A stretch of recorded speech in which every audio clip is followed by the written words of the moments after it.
Bonjour à tous. Je suis responsable de la performance chez Enerpact. Enerpact est une entreprise qui réalise majoritairement des audits et qui se positionne sur la partie repowering. Donc, on travaille principalement sur la rénovation et on est aujourd'hui assistant maître d'œuvre, maître d'ouvrage et maître d'œuvre pour la réalisation des projets et développer les installations solaires.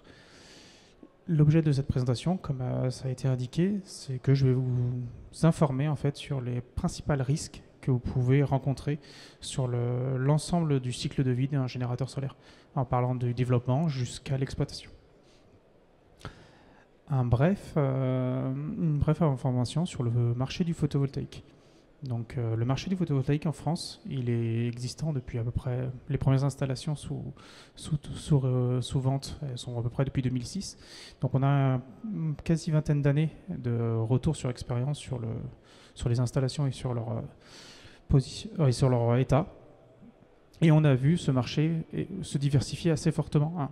Au niveau des solutions économiques, maintenant vous avez plusieurs possibilités de valoriser l'énergie. On en a vu quelques-uns et je vous en parlerai pendant la présentation.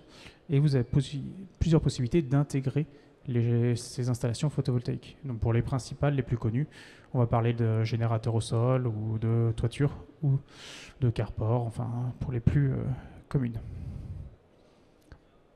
Une centrale solaire, elle se décompose pratiquement, peu importe la puissance, avec les mêmes composants. L'objectif est de capter l'énergie solaire pour la transformer en électricité. Ça, c'est le rôle des panneaux solaires ou des modules photovoltaïques.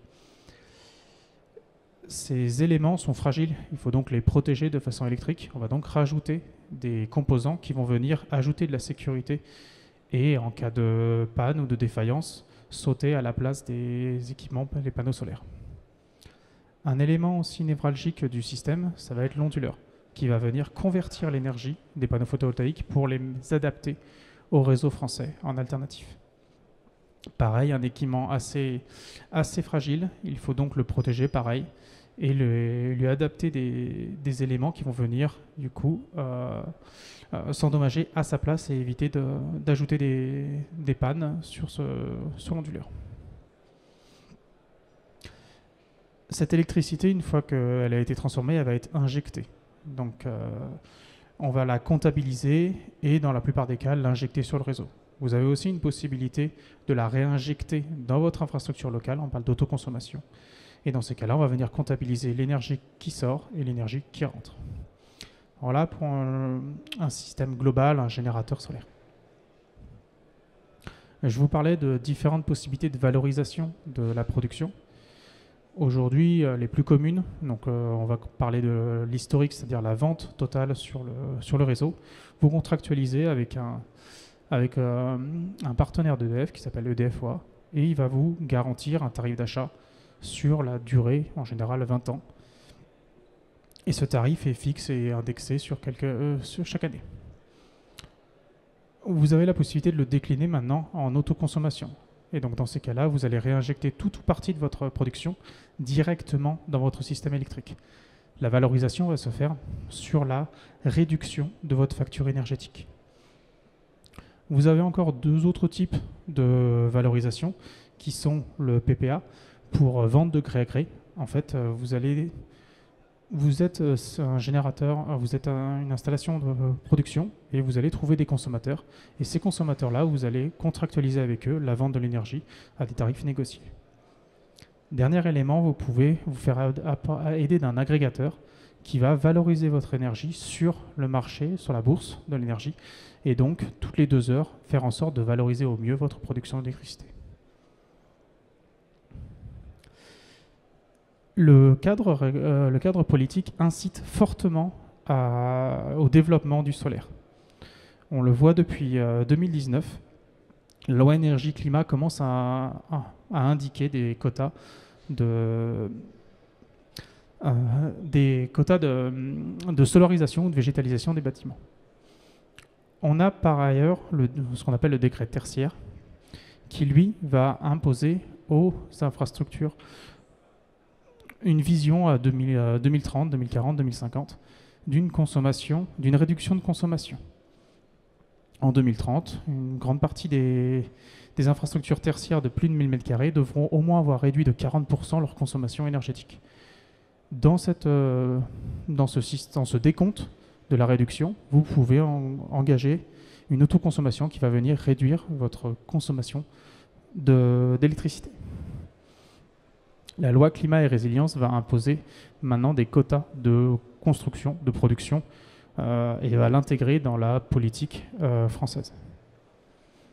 Dernier élément, en 2023, la loi APER, qui vient du coup mettre une roadmap, donc une ligne de conduite pour les infrastructures, tout ce qui va être bâtiments, bureaux, hôpitaux, etc., et les parcs et les parkings existants ou neufs. Et dans le cadre de ces développements, donc dans le cas de construction neuve, de rénovation lourde ou d'extension, vous allez être soumis à diverses obligations de solariser ou végétaliser une partie de la surface concernée. Cela évolue jusqu'en 2028. Ce sont simplement les quotas de développement qui sont améliorés chaque année. L'information principale, c'est qu'en 2028, tout sera étendu à l'existant, à partir de 500 m². Il faut donc déjà commencer à prévoir cette obligation dans vos business plans et dans vos projections sur le prochain quinquennat. Connaissant maintenant le marché et les obligations qui vont venir, il doit être maintenant fait le fait de développer votre projet photovoltaïque.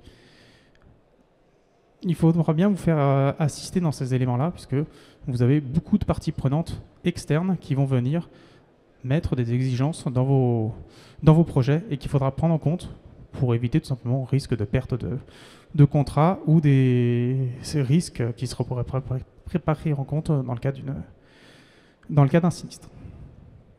La première étape que vous allez devoir mettre en place, c'est un business plan pour définir votre projet et vérifier qu'il tient la route. Vous allez donc, avec un bureau d'études, dimensionner votre projet et obtenir un chiffre d'affaires pour pouvoir comptabiliser si oui ou non votre projet peut être réalisé. À cela, vous allez enlever des charges. Il faut prévoir tout simplement les charges opérationnelles qu'il va y avoir sur la durée de vie de votre installation, de la maintenance. Vous allez avoir aussi des frais d'assurance et quelques taxes supplémentaires. Donc vous allez avoir une première taxe sur l'utilisation du réseau public. Ensuite, vous allez avoir un impôt sur la société et un autre impôt sur le fait de produire de l'énergie.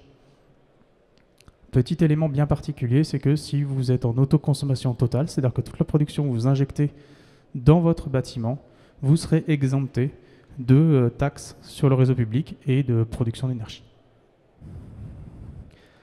Ces éléments-là vont vous apporter la rentabilité de votre projet, auquel il faudra soustraire tout simplement les intérêts bancaires que vous aurez souscrits pour financer votre projet. Je vous parlais de contraintes et d'exigences.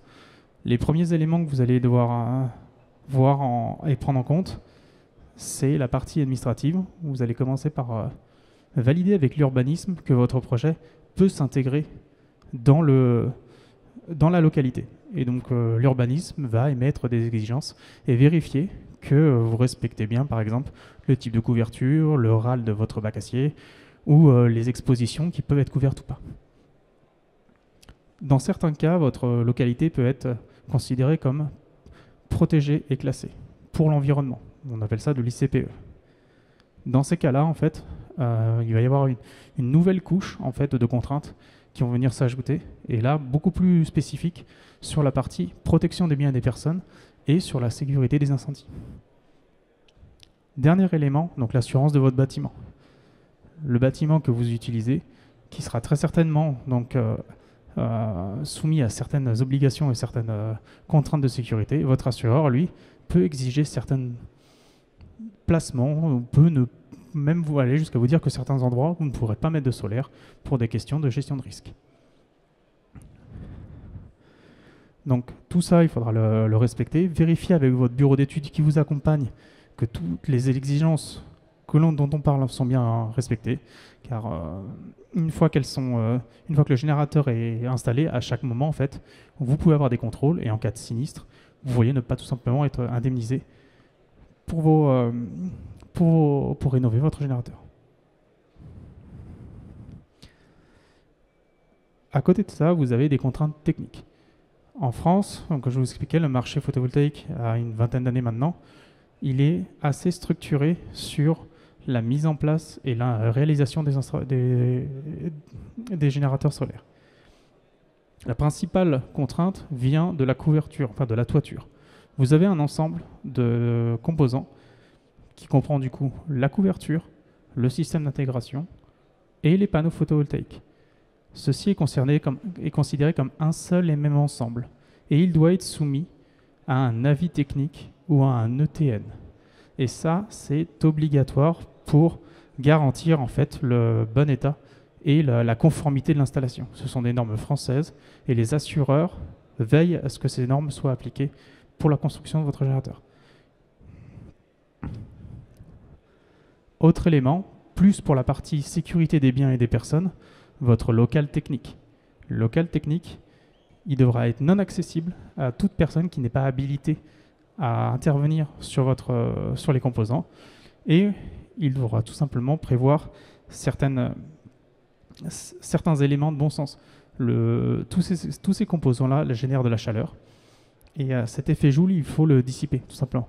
Donc il faudra prévoir des aérations ou une génération de fraîcheur pour éviter que les composants à l'intérieur s'enflamment et qui vieillissent prématurément.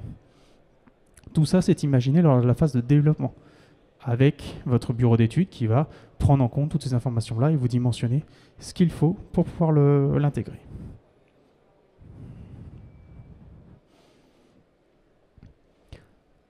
Une fois que vous avez ces éléments-là, donc vous pouvez dimensionner votre projet avec le bureau d'études à valider l'ensemble de ces contraintes, vous allez lancer votre projet en développement. Et donc là, il y a des étapes assez précises et communes à l'ensemble des projets qu'il faudra suivre tout simplement pour mener à bout et mettre en service votre installation solaire. Comme tout projet, la première partie, c'est l'administratif. On va commencer du coup pour l'urbanisme à établir un dossier technique qui va prendre en compte donc, la meilleure exposition possible de votre bâtiment pour accéder à une rentabilité la plus importante et être conforme à la législation en vigueur. Je vous parlais tout à l'heure, donc l'urbanisme, l'ICPE et l'assurance de votre bâtiment, tout ça c'est pris en compte au moment du développement. Et l'urbanisme, lui, vient valider tout ça et vous transmettre une attestation d'urbanisme. En général, il faut compter à peu près 3 mois pour obtenir cette attestation. Ensuite, le premier interlocuteur important que vous allez pouvoir avoir dans votre cycle de vie du photovoltaïque, c'est le gestionnaire de réseau.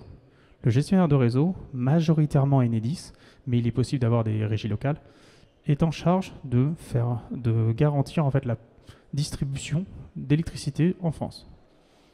Il est donc à charge de valider en fait l'intégration de votre système photovoltaïque dans le maillage électrique français. Il va donc récupérer les pièces techniques que vous venez de réaliser et de terminer et étudier la zone pour adapter et vous rapporter un chiffrage qui permettra du coup d'avoir l'ensemble des coûts pour intégrer votre générateur. Une fois que tout ça est validé, la phase la plus importante, la réalisation des travaux. Cette phase-là est névralgique. C'est-à-dire que la plupart des pannes qu'on constate, est liée à le défaut de réalisation. Il faudra bien vous entourer à ce moment-là pour veiller à ce que tout ce qui a été prévu à l'origine par le bureau d'études et qui doit respecter les normes en vigueur seront réalisés. Ça sous-entend qu'il faudra vérifier régulièrement le travail réalisé pendant le chantier, établir du coup des visites et surtout avoir une réception de chantier exigeante. Être sûr que l'ensemble des points que vous avez listés sont conformes. En général, il faut compter à peu près 4 mois pour cette réalisation des travaux, en fonction de la disponibilité de l'ensemble des équipements et du partenaire. Il reste une dernière étape, la mise en service. Là, cette fois-là, le gestionnaire de réseau revient sur votre site, établit les derniers contrôles pour s'assurer que votre générateur ne risque pas d'endommager le circuit électrique et met en route l'installation. À ce moment-là, vous pouvez commencer l'exploitation de votre générateur. Comme vous pouvez le constater, de l'administratif jusqu'à la mise en service de votre installation, il faut compter une dizaine de mois au minimum pour mettre en service votre installation et démarrer tout simplement le contrat d'exploitation. Si votre partenaire n'est pas suffisamment réactif sur cette partie-là, il est très très simple d'élargir ces délais-là et d'aller du simple au double, même des fois au triple sur les projets les plus complexes. Ce qui peut générer quand même de la frustration et du stress si vous avez prévu en fait tout simplement des rentabilités à court terme. Dernier élément, c'est une course contre la montre. À partir de la mise en service de l'installation, donc à ce moment-là, EDF OA, qui s'engage en fait à acheter votre électricité à un tarif négocié, valide le tarif. Ce tarif, il évolue chaque trimestre. C'est-à-dire que là, quand vous démarrez un projet, vous savez déjà que vous avez 3 trimestres où le tarif va évoluer normalement à la baisse, légèrement, mais à la baisse. Donc tout trimestre de retard peut causer des dommages importants sur la rentabilité générale du projet.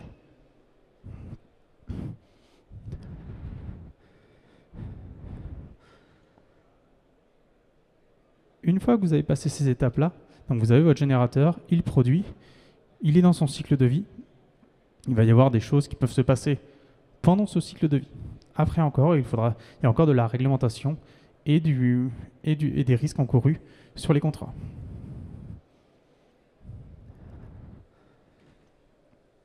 Premier élément, donc l'exploitation, vous allez être suivi par 2 typologies différentes de prestations. On en parlait tout à l'heure, vous allez forcément contractualiser une assurance photovoltaïque. Dans ce cas-là, votre assureur est en droit d'exiger un peu tout ce qu'il veut pour la conduite de votre exploitation et donc peut émettre tout simplement des demandes bien particulières à mettre en place pour limiter le risque.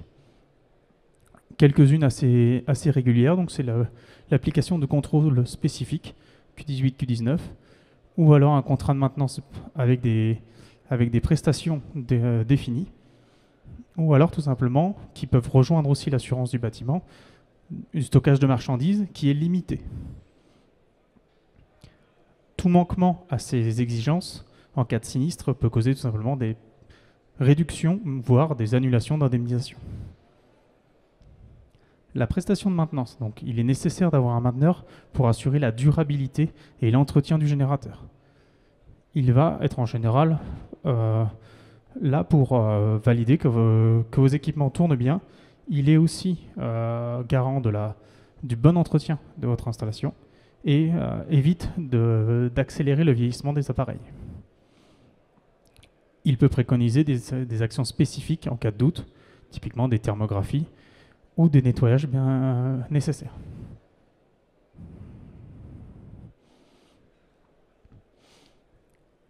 En 2018, l'AQC, donc l'Agence pour la qualité construction, renommée en France, a mené une étude avec l'ADEME sur un échantillon de parcs photovoltaïques construits entre 2008 et 2016.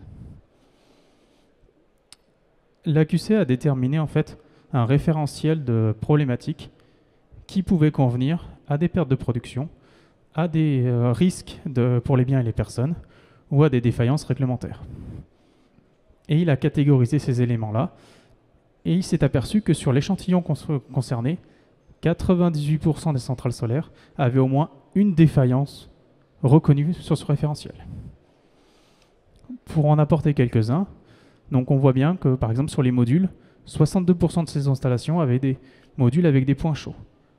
Un point chaud, c'est un risque pour les biens et les personnes, de courant de fuite, et ça peut aussi être un risque d'incendie. Autre élément, je vous parlais tout à l'heure de protection pour les équipements, protection pour les panneaux solaires, protection pour les onduleurs. On constate, pour le système électrique, quasiment un tiers n'avait pas des protections AC conformes et quasiment 20% avaient des protections DC non conformes. En cas de défaillance, c'est directement l'onduleur ou le panneau solaire qui peut être endommagé et donc risque pour les biens et personnes, risque de perte de production et départ d'incendie. Dernier élément pour la dernière catégorie, quasiment plus d'un générateur sur 2 n'avait pas de repérage conforme. Danger assez important pour les biens et les personnes. En cas d'intervention, si on n'a pas suffisamment de repérage sur l'installation, il est très compliqué d'effectuer des correctifs ou alors très risqué lors de correctifs de prendre de l'électricité.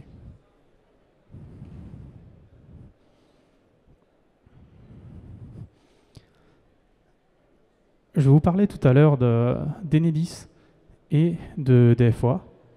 Ces deux organismes qui sont prépondérants sur le marché du photovoltaïque s'engagent de leur côté à vous acheter l'électricité ou à la distribuer. Cet engagement, il est forcément accompagné de contraintes. Vous, dans ce contrat, vous vous engagez à respecter ce que vous aviez prévu de faire.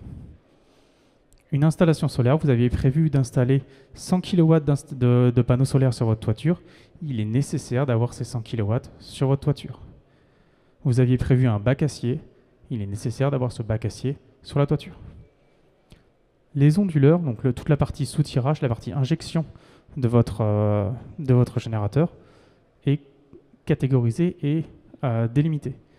Vous avez donc la possibilité de changer au cours de vie. Mais tout ça, en fait, c'est réglementé. Sans prévenir, vous risquez de perdre votre contrat et donc, tout simplement, de perdre la valorisation de votre production et potentiellement, dans les cas les plus extrêmes, de devoir rembourser l'intégralité des sommes perçues en cas de non-respect de ces règles-là. Il est possible d'effectuer des modifications sur le cycle de vie. Néanmoins, il est nécessaire de se faire accompagner par des personnes qui sont spécialistes là-dedans pour tout simplement les faire dans les procédures qui sont déjà établies. Aujourd'hui, en retour d'expérience de nos audits, ces démarches administratives sont très très faiblement réalisées. Et au final, c'est le propriétaire de l'installation qui prend les risques. Ce n'est pas le mainteneur, ce n'est pas l'installateur.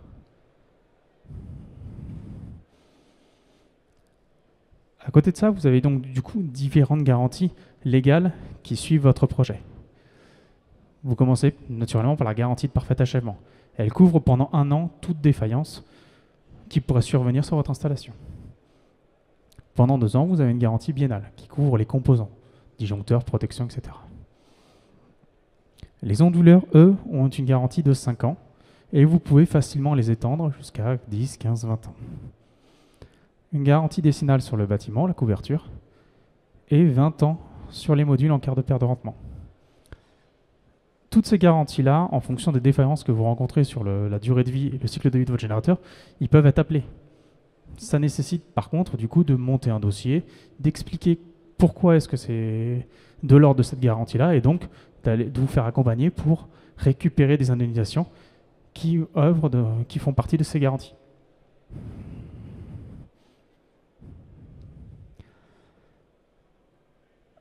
Pour résumer, un projet solaire, les étapes sont connues et il est assez facile de déterminer toutes les étapes.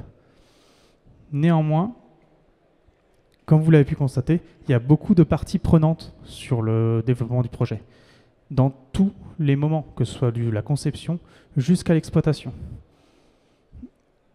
Il est donc assez recommandé d'être quand même accompagné par quelqu'un qui maîtrise assez fortement la globalité du système pour comprendre tous ces enjeux qu'il pourrait y avoir et tout simplement vous éviter des risques qui normalement auraient dû être prévus à l'origine du projet et donc potentiellement adapter ou corriger ce qui ne pouvait pas être fait. Voilà, je vous remercie pour votre attention. Merci beaucoup. Merci beaucoup, vous concluez brillamment là, cette demi-journée. J'avais une petite question sur la partie maintenance. Vous dites qu'il faut quand même avoir quelqu'un sous la main, un agent de maintenance, un technicien de maintenance. Quels sont je dirais, les prérequis de ce technicien pour pouvoir intervenir de manière durable sur les panneaux photovoltaïques? Pour le coup, les prérequis, ça va être tout simplement une certification. C'est-à-dire qu'aujourd'hui, en France, on a encore comme je dis, le marché est très structuré, ce qui fait que on a quasiment des labels maintenant qui nous permettent du coup de certifier certaines prestations. Un mainteneur, on va lui demander par exemple d'être AQPV ou de répondre à certaines certifications de type APSAD. Et ça, ces recommandations sont prévues aussi, peuvent être indiquées aussi dans les exigences du mainteneur, de l'assureur. Ouais. Et une autre question justement par rapport à la maintenance, est-ce qu'un technicien de maintenance peut très bien être dans l'atelier, parce que ça va pas être le métier premier, la maintenance des panneaux photovoltaïques, il va devoir s'occuper aussi des lignes de production de l'usine, si c'est une usine.